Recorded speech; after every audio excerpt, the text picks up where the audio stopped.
interview session with an American Song Contest participant, and this time we have the representative of Maine. And how are things there? How's the weather?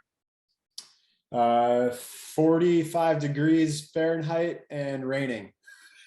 Okay. First of all, why did you decide to participate in this project, in the American Song Contest? Yeah, first and foremost, because it was original music. And it seemed like once I kind of got a better understanding of the layout and what it was going to be like, it just seemed like a really good platform for, any kind of musician or any kind of performer, writer, songwriter. I was trying to understand your music by listening to your songs, and my personal favorite so far is Ghost. And Hello, how do you say? Yeah, that one. Yeah, Ghost, yeah.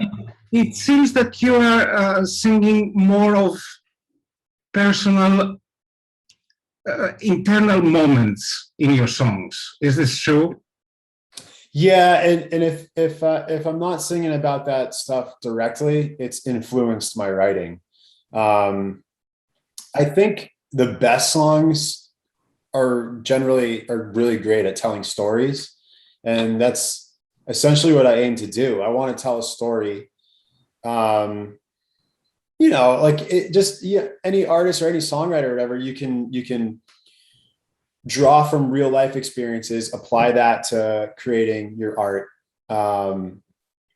And you can go down any avenue along the way. If you want to be totally, literal with what you're saying, you can do that. And if you want to use a life experience as a jumping off point, and then, kind of create your own story, but just pull from those emotions, just like actors, take themselves to like a place, right? They're supposed to take themselves to a place and use that, whether it's that moment on film or not.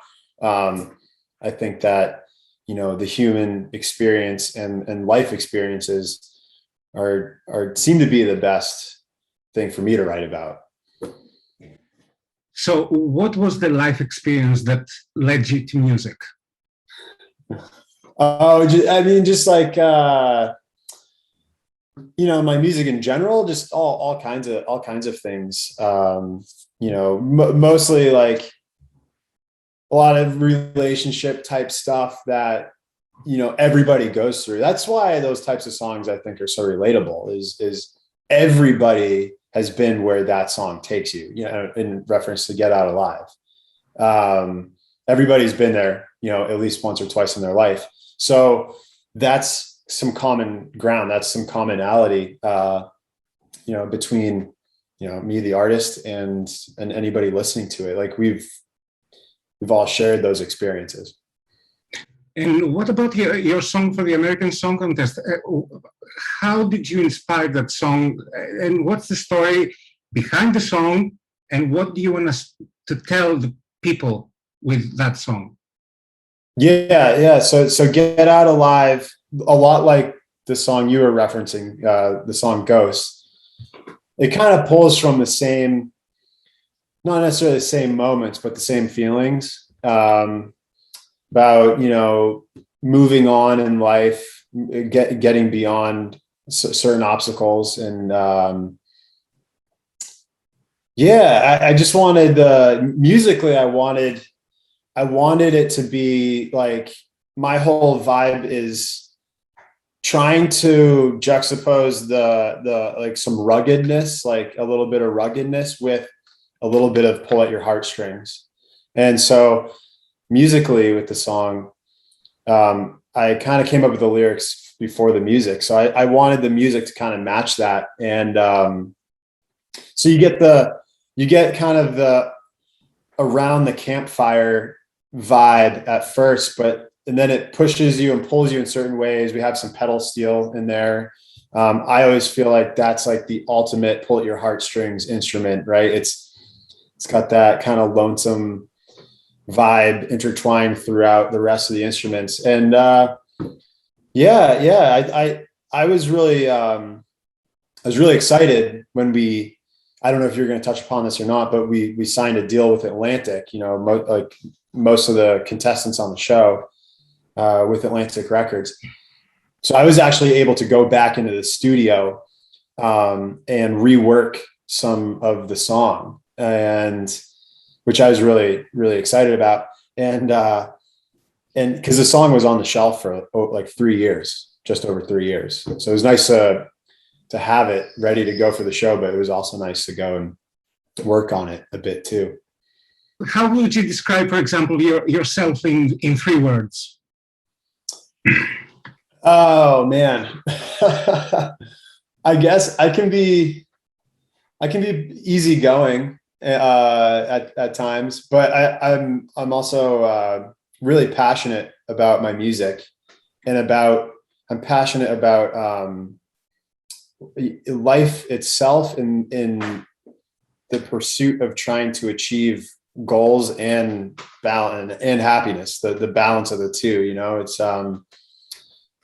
kind of funny. It's kind of funny coming home after the show, because we spent so many days leading up to that first episode that I was on, focused, you know, on the mission of the live performance this past Monday, and it was kind of funny, like coming home with nothing to do, you know. So yeah, three words: passionate. Yeah. I don't. Now, let's imagine that you have a full day to yourself without music involved. How would this day be for you? No music. I'd probably wake up pretty early and have a coffee and go check the waves at my local break. I love to get in the water whenever I can, get in the ocean and surf. Yeah, you know, it's most of my days have a little bit of music in it. But if there was no music, yeah, I'd wake up, surf, and then have a good healthy breakfast or something, and maybe end the day with some friends or family, hanging out if it's summertime, having a little bonfire and having a couple beers maybe. Imagine yourself that you could ask someone from the other one of the other participants to sing along your song. Whom would you choose? Oh man, there's a everybody is a killer, you know, in their own right, and does a great job. You know, I would have to say, because she's got such an iconic voice itself, is Macy Gray, who was on my episode the other night. It would be very cool to do a song with Macy Gray, because she's just got this old soul slash her very unique voice, and phrasing, the way she writes and stuff. I'd be over the moon, you know. How do you imagine yourself in 10 years from now? 10 years from now, you know,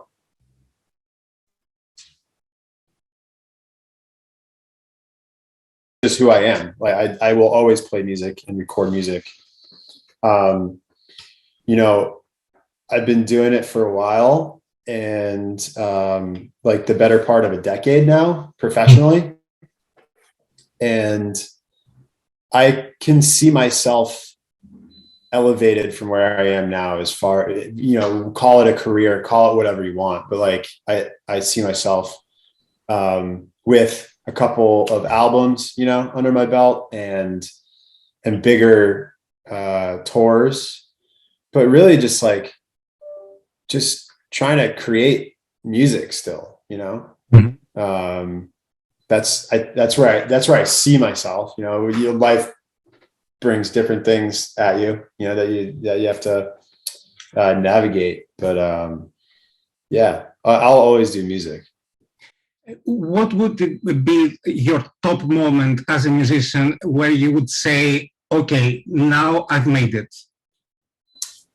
I think that having a solid body of work and acceptance from not only fans but your peers, you know, it's like a lot of what I believe in comes down to who you surround yourself with. And I think just having some good records and putting on a really good live show with my band. That's how I define success. If money came with that, that'd be great because I'd be, getting paid to do something I love. But I think that the way I define success would be like writing and creating, art really, and sharing that, with fans and my peers and friends and family alike. Did you have any friends or family during the performance in the studio? Yeah, I had for the shoot, the taping the other night. Yep. I had a bunch of friends, 4 or 5 friends get to hang out. They really enjoyed it. They had never quite seen anything like that, nor I hadn't ever quite seen anything like that. So it was a good time. Imagine that you will be left alone in a deserted island. Which two would you take with you, excluding any music influence as personalities? Which two would you take with you? Oh man. Welcome to Europe. That's put me on the spot. What two? Oh man, I don't know. I guess if I'm gonna be on a desert island, I would have to bring my boy Cruz Rock, because he's got that island, the U.S. Virgin Islands. He's got that island vibe, and he knows how to have a real party. So I would have to have him there. And I don't know, like I guess I would go with like I don't know. Any of them, maybe Jonah, or because we're kind of kindred spirits as far as music we like, or Chloe's really incredible. She's got a hell of a voice. Yeah, one of those three. I can't fully commit to picking just two. That you had the opportunity to go on a tour with a very big musician, whom would you choose? Oh yeah, I've been thinking about this a lot lately. For some reason, there's so many great artists right now, but I think a band like Kaleo, or an artist like Lucas Nelson and the Promise of the Real, Willie Nelson's son, or Gary Clark Jr. From Texas. Any of those, or man, there's so, or even like Margot Price. I mean, she's like an incredible performer as well. Yeah. And I guess to pick one, I would say Kaleo would be a great match for a tour. What should I know as a European about Maine? I guess the kind of cliche thing to know about Maine is that we are Maine lobsters. We got our crustaceans of the sea. Maine lobsters are shipped all around the world and are world famous. Food, my favorite discussion. Okay, tell me about lobsters. Lobsters? I mean, lobster, right? Yeah. So Maine's got probably the most famous like lobster, or lobsters as an export. It's kind of an identity of Maine, and Maine fishing, lobster fishing. Yeah. Actually, you might find it a cliche, but I've never heard about it, and it's very good to know that. Yeah. It's pretty wild. It's a big industry. The Maine lobster industry is there's a lot of hardworking people out there fishing lobster for the world. Thank you so much for your time, and I hope we will speak soon for the final. No, thank you so much. Thanks for having me. Yeah, I'm excited to see what happens. Thank you.